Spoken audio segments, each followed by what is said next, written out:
नुपुर शर्मा को supreme court से बड़ी राहत मिली। दिल्ली में तमाम मामलात की जांच होगी। जान के खतरे के पेश नज़र तमाम मुकदमात को दिल्ली मुंतकिल कर दिया गया। नीतीश कुमार 8वीं मरतबा बिहार के वज़ीर आला बन गए हैं। हल्फ लिया पटना के राजभवन में। हिंदुस्तान का नायब सदर का उम्मीदवार न बनाया जाना एनडीए से अलहदगी की वजह बताई गई, बीजेपी का दावा।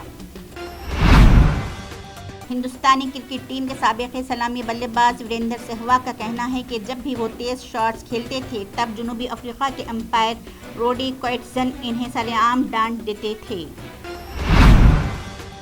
वज़ीर आज़म आज हरियाणा में दूसरे सिलसिले का इथेनॉल प्लांट कौम के नाम वक्फ करेंगे। भारत का यूएन सलामती कौंसिल में दहशतगर्दी से निपटने के लिए मुत्तहिदा कोशिशों की ज़रूरत पर जोर। गुजरात बीजेपी में दाखिली इख्तलाफात के आसार। प्रियंका गांधी फिर एक बार कोरोना से मुतासिर।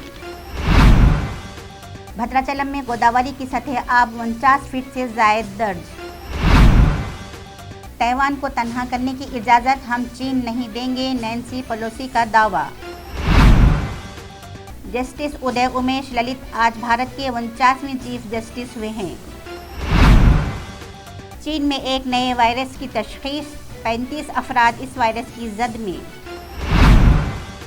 कॉमेडियन राजू श्रीवास्तव को दिल का दौरा पड़ा, अस्पताल में दाखिल।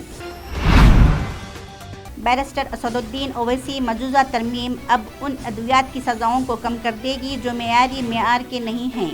इससे बड़े कारोबार को फ़ायदा होता है लेकिन हम सबको नुकसान होता है।